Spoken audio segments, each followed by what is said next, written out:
നമസ്കാരം. ഉദ്ധാരണക്കുറവ് കൂടുതലായിട്ട് കാണുന്ന ആളുകളിൽ എന്തൊക്കെ ചെയ്തു കഴിഞ്ഞാൽ ഇത് ശരിയാക്കി എടുക്കാൻ പറ്റും, എന്തൊക്കെ ഭക്ഷണങ്ങൾ ഒഴിവാക്കണം അല്ലെങ്കിൽ എന്തൊക്കെ ഭക്ഷണങ്ങൾ കഴിക്കണം, ഉദ്ധാരണ പ്രോബ്ലംസ് വന്ന ഒരാൾക്ക് അത് ക്ലിയർ ചെയ്യാനും ഇനി വരാതിരിക്കാനും അല്ലെങ്കിൽ വന്നത് കറക്റ്റ് ചെയ്ത് കൊണ്ടുപോകാനും എന്തൊക്കെ മെത്തേഡുകൾ ഉപയോഗിക്കാം അല്ലെങ്കിൽ എന്തൊക്കെ ഭക്ഷണങ്ങൾ കഴിക്കാം എന്നുള്ള കാര്യങ്ങളാണ് ഇന്ന് നമ്മൾ നോക്കാൻ പോകുന്നത്. ഞാൻ doctor Haseena, doctor Basil Soumya hospital, Pandikkad, Malappuram ജില്ല. പുരുഷന്മാരിൽ ശരിയായ രീതിയിൽ ഉദ്ധാരണം നടക്കാത്ത ഒരു സിറ്റുവേഷനെയാണ് നമ്മൾ ഇറക്റ്റൈൽ ഡിസ്ഫങ്ഷൻ അല്ലെങ്കിൽ ED എന്ന് പറയുന്നത്. ഇന്നത്തെ കാലത്ത് ചെറുപ്പക്കാരിലും അതുപോലെ തന്നെ പ്രായമുള്ള ആളുകളിലും തന്നെ ഒരുപോലെ ഈ കംപ്ലയിൻസ് കണ്ടുവരുന്നു എന്നുള്ളതാണ്. നമുക്ക് ഇതിനെ ഒരു കംപ്ലയിൻസ് ആയിട്ട് അല്ലെങ്കിൽ ഇതൊരു രോഗമായിട്ടും അതുപോലെ തന്നെ ഗുരുതരമായിട്ടുള്ള ഒരു രോഗലക്ഷണമായിട്ടും ഇതിനെ നമുക്ക് കാണാവുന്നതാണ്. ഉദ്ധാരണ പ്രോബ്ലംസ് എന്ന് പറയുന്നത് സാധാരണ പ്രായമാകുന്നതോടുകൂടി കണ്ടുവരുന്ന ഒരു അസുഖമായിട്ട് തന്നെ ആദ്യഘട്ടത്തിൽ നമ്മൾ കണക്കാക്കേണ്ടതാണെങ്കിൽ പോലും ഇതിന് കുറച്ച് കാരണങ്ങൾ നമ്മൾ ശ്രദ്ധിക്കേണ്ടതുണ്ട്. അപ്പോൾ നമ്മൾ മനസ്സിലാക്കിയ കാരണങ്ങൾ നമ്മൾക്കുണ്ട് എന്നുണ്ടെങ്കിൽ നിങ്ങൾ ആദ്യം തന്നെ പോയിട്ട് ഒരു ട്രീറ്റ്മെൻറ്റിന് ഓടിപ്പോവാതെ അത്തരം കംപ്ലയിൻസുകൾ അല്ലെങ്കിൽ അത്തരം കാര്യങ്ങൾ നമുക്കുണ്ടെങ്കിൽ എന്താണ് ആ കാരണം കണ്ടെത്തിയിട്ട് നിങ്ങൾ അതിനാണ് ആദ്യഘട്ടത്തിൽ മാനേജ് അല്ലെങ്കിൽ ട്രീറ്റ്മെൻറ്റ് എന്നുള്ള രീതിയിലോട്ട് പോയതിന് ശേഷം മാത്രമാണ് ഉദ്ധാരണ പ്രോബ്ലംസിന് ട്രീറ്റ്മെൻറ്റ് തേടേണ്ടത്. അപ്പോൾ എന്താണ് നമുക്കിതിനുള്ള കാരണങ്ങൾ നോക്കാം. ആദ്യത്തെ കാരണം നമ്മൾ പറഞ്ഞ പോലെ തന്നെ ഏജ് കൂടുക എന്നുള്ളതാണ്. ഒരു 70% ആളുകളിലും നമുക്ക് പ്രായം കൂടുന്നതിനനുസരിച്ച് 70 വയസ്സാകുമ്പോൾ ഇത് സ്വാഭാവികമാണ്. അല്ലെങ്കിൽ 40 വയസ്സ് കൂടിക്കഴിഞ്ഞാൽ വീണ്ടും ഈ ഒരു കംപ്ലയിൻസ് വരിക എന്നുള്ളതും അതും സ്വാഭാവികമാണ്. അപ്പോൾ പ്രായം ഇതിൻ്റെ പ്രധാനപ്പെട്ട ഒരു ഘടകം തന്നെയാണ്.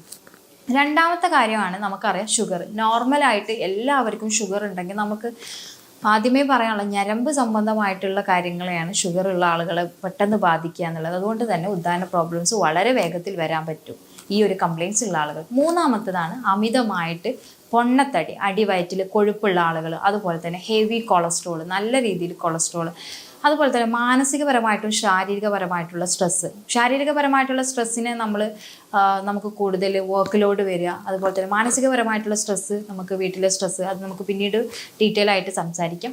അതിന് മുന്നേ ആയിട്ട് നമുക്ക് ഇത്തരം കണ്ടീഷൻസ്, അസുഖങ്ങൾ ഉണ്ടാവുന്നത് തന്നെയാണ്. അതുപോലെ തന്നെ വൈറ്റമിൻ B12, അതുപോലെ തന്നെ വൈറ്റമിൻ C, വൈറ്റമിൻസിൻ്റെ ഒക്കെ തന്നെ കുറവുകൾ നമുക്ക് ഉദ്ധാരണ പ്രോബ്ലംസിൽ കാണാൻ പറ്റും. എങ്ങനെയാണ് നമുക്കിതിനെ മാനേജ് ചെയ്യേണ്ടത് എന്നുള്ളതാണ് നമ്മൾ നോക്കുന്നത്. മാനേജ് ചെയ്യുക എന്നുള്ളതിന് നമ്മൾ ചെയ്യുന്നത് അതിൻ്റെ കാരണം കൂടെ പ്രോപ്പറായിട്ട് കണ്ടെത്തുക എന്നുള്ളതാണ്. ആദ്യം പറഞ്ഞ പോലെ തന്നെ ശാരീരികപരമായിട്ടും മാനസികപരമായിട്ടും ഉദ്ധാരണ പ്രോബ്ലംസിന് കാരണങ്ങളുണ്ട്. ശാരീരികപരമായിട്ടുള്ള കാരണങ്ങളെ നമ്മൾ നോക്കുകയാണെങ്കിൽ തന്നെ അത് തന്നെ നമുക്ക് 3 തരംതിരിച്ചിട്ടുണ്ട്.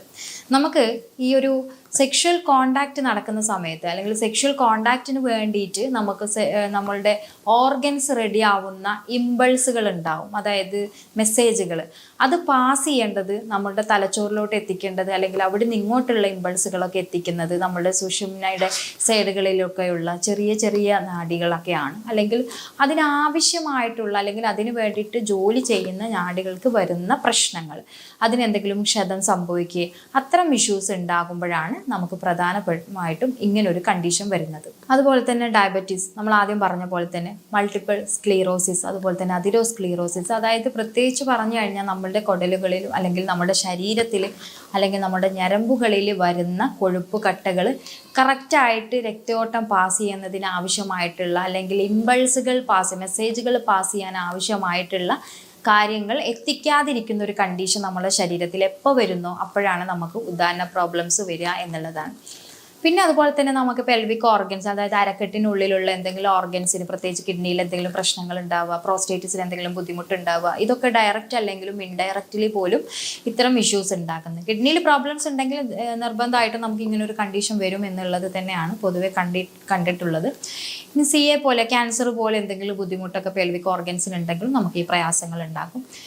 ഇനി രണ്ടാമത്തെ കാര്യം, ഉദ്ധാരണത്തിനായിട്ട് തന്നെ ആവശ്യമായിട്ടുള്ള മെസ്സേജുകൾ പാസ് ചെയ്യാനുള്ള ഞരമ്പുകൾ ഉണ്ടാവും. അത്തരം ഞരമ്പുകൾക്കും എന്തെങ്കിലും ക്ഷതം സംഭവിക്കുകയാണെങ്കിലും ഇത്തരം പ്രയാസങ്ങൾ വരാം. ഇനി മൂന്നാമത്തെ ശാരീരികപരമായിട്ടുള്ള ഒരു പ്രയാസം എന്ന് പറയുന്നത് കറക്റ്റായിട്ട് രക്തം അങ്ങോട്ട് എത്തുന്നില്ല എന്നുള്ള ഒരു കണ്ടീഷനാണ്. കറക്റ്റായിട്ട് രക്തം എത്തുന്നില്ലാത്തൊരു കണ്ടീഷൻ ഉണ്ടാകുന്ന സമയത്ത് തന്നെ അവിടെയുള്ള പ്രോപ്പർ കാര്യങ്ങളൊന്നും വർക്ക് ആകാതിരിക്കുമ്പോൾ ഉദ്ധാരണ പ്രോബ്ലംസ് വരാം.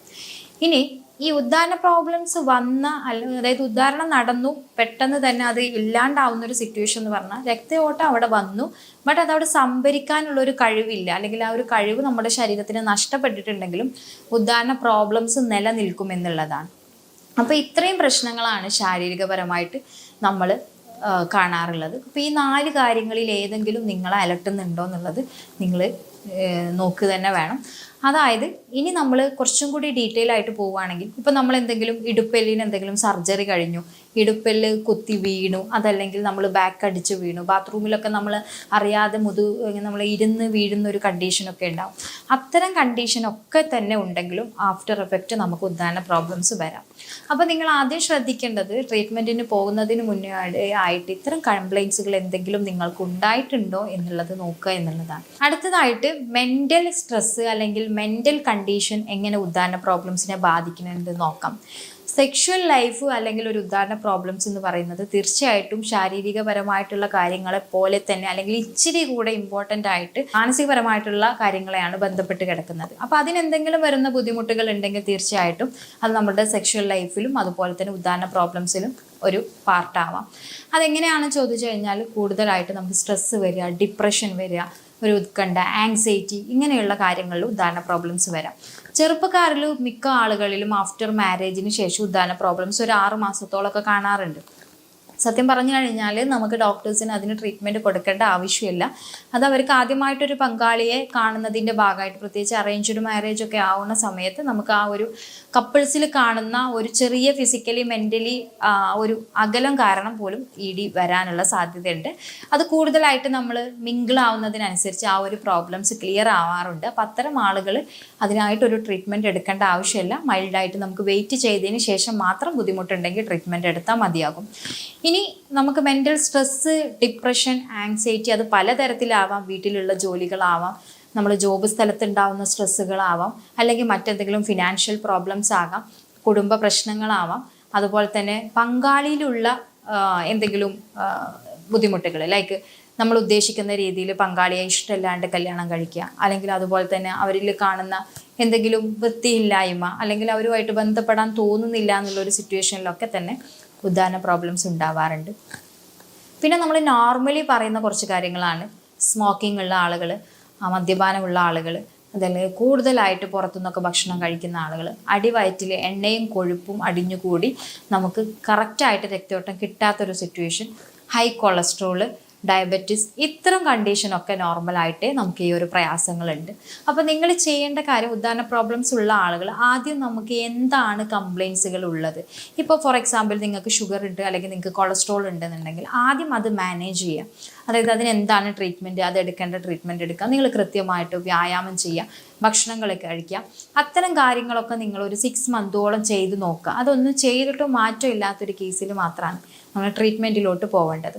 ഇനി ഇതിലുള്ളൊരു പരിഹാര മാർഗ്ഗങ്ങൾ എന്തൊക്കെയാണെന്ന് ചോദിച്ചു കഴിഞ്ഞാൽ ആദ്യഘട്ടത്തിൽ തന്നെ ഇപ്പോൾ നമ്മൾ പറഞ്ഞ പോലെ തന്നെ എന്താണ് പ്രശ്നങ്ങൾ എന്നുള്ളത് നമ്മൾ കണ്ടെത്തിയിട്ട് അത് മൈൻഡിൽ വെക്കുക, അതിനനുസരിച്ചൊരു ട്രീറ്റ്മെൻറ്റ് കൊടുക്കുക. ഇപ്പോൾ നമുക്ക് എന്തെങ്കിലും ഞരമ്പുകൾക്ക് വല്ല ക്ഷതമൊക്കെ വന്നതാണ് എന്നുണ്ടെങ്കിൽ അത് എങ്ങനെ വന്നു, അല്ലെങ്കിൽ അതിനായിട്ട് മെഡിസിൻ കഴിച്ചാൽ ക്ലിയർ ആകുമോ എന്നുള്ളത് നോക്കിയിട്ട് ചെയ്യുമ്പോഴാണ് അവിടെ ഉദ്ധാരണ പ്രോബ്ലംസ് മാറി വരുന്നത്. രണ്ടാമതായിട്ട് പ്രോപ്പറായിട്ട് പ്രത്യേകിച്ച് അരക്കെട്ടിന് രക്തോട്ടം കിട്ടുന്ന രീതിയിൽ ഒരു 20 to 25, 40 വരെയൊക്കെ നമുക്ക് 40 മിനിറ്റ്സ് വരെയൊക്കെ നമുക്ക് കറക്റ്റായിട്ട് എക്സസൈസ് കൊടുക്കാം.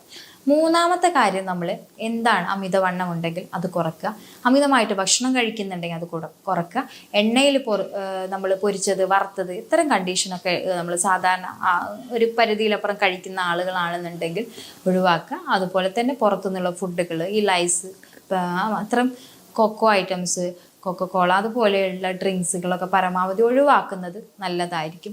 ഹെൽത്തിന് എപ്പോഴും, അല്ലെങ്കിൽ ഒരു സെക്ഷൽ ലൈഫ് മുന്നോട്ട് കൊണ്ടുപോകാൻ എപ്പോഴും നമുക്ക് നല്ല രീതിയിൽ നമുക്ക് വെജിറ്റബിൾസ്, ഇലക്കറികളൊക്കെ അത്യാവശ്യമാണ്. അതിൽ പ്രധാനപ്പെട്ട കുറച്ച് കാര്യങ്ങളാണ് തണ്ണിമത്തൻ, അതുപോലെ തന്നെ വെണ്ടക്ക, മുരിങ്ങാക്കായ, പിന്നെ അതുപോലെ തന്നെ റോ ക്യാരറ്റ്, ബീട്രൂട്ട്, തക്കാളി എന്നൊക്കെ പറയുന്നത്. ഇതൊക്കെ തന്നെ നിങ്ങളെ കണ്ടീഷൻ അനുസരിച്ചാണ്. ഇപ്പോൾ ഒരുപാട് ഷുഗർ ഉണ്ടോ ഒരാൾക്ക്, ബീട്രൂട്ടോ ഒരുപാട് കഴിക്കാൻ പാടില്ല. ബീട്രൂട്ട്, അതേപോലെ മണ്ണിൻ്റെ അടിയിലുള്ള ഭക്ഷണങ്ങൾ. അതുപോലെ തന്നെ നിങ്ങൾക്ക് മറ്റെന്തെങ്കിലും ഇഷ്യൂസ് ഉണ്ടെങ്കിൽ ഇപ്പോൾ കിഡ്നി സ്റ്റോണൊക്കെ ഉണ്ടെങ്കിൽ തക്കാളി ജ്യൂസ് നിങ്ങൾക്ക് കഴിക്കാൻ പാടില്ല.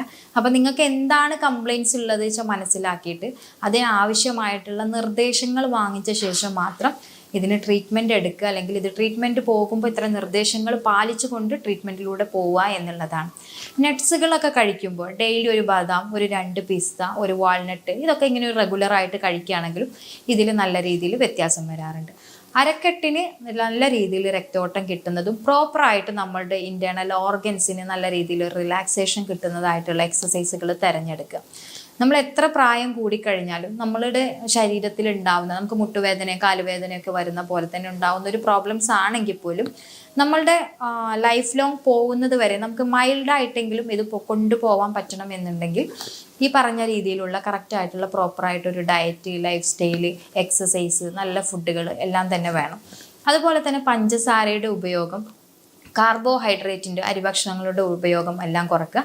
ഒരു 2.5 മണിക്കൂർ ഇടവിട്ട് ഭക്ഷണങ്ങൾ കഴിക്കുക. അതിൽ ഒരുപാട് ലീഫി വെജിറ്റബിൾസ്, നിങ്ങൾക്ക് നമ്മളെ തൊടിയിലുണ്ടാവുന്ന പയറിൻ്റെ ഇല, അതുപോലെ ചീര, ഇതൊക്കെ തന്നെ ധാരാളം കഴിക്കുന്നത് നല്ല വ്യത്യാസം ഉണ്ടാക്കും. പിന്നെ അതുപോലെ തന്നെ ഷുഗറും കാര്യങ്ങളൊക്കെ കൺട്രോൾ ചെയ്യുന്ന ആളുകൾക്ക് നല്ല രീതിയിൽ ഒരു 3 ലിറ്റർ വെള്ളം കുടിക്കുന്നതും യൂറിൻ കറക്റ്റായിട്ട് പാസ് ചെയ്യുന്നതും ഇതിൽ ഒരുപാട് വ്യത്യാസങ്ങൾ കൊണ്ടുവരുന്നത് കണ്ടിട്ടുണ്ട്. അപ്പോൾ അതും നിങ്ങൾക്ക് ഫോളോ ചെയ്യുന്നതാണ്. ഹോമിയോപ്പതിയിൽ ഇറക്ടൈൽ ഡിസ്ഫങ്ഷൻ അല്ലെങ്കിൽ ഉദാഹരണ പ്രശ്നത്തിന് നമുക്ക് നല്ല മെഡിസിൻസുകൾ അവൈലബിൾ ആണ്.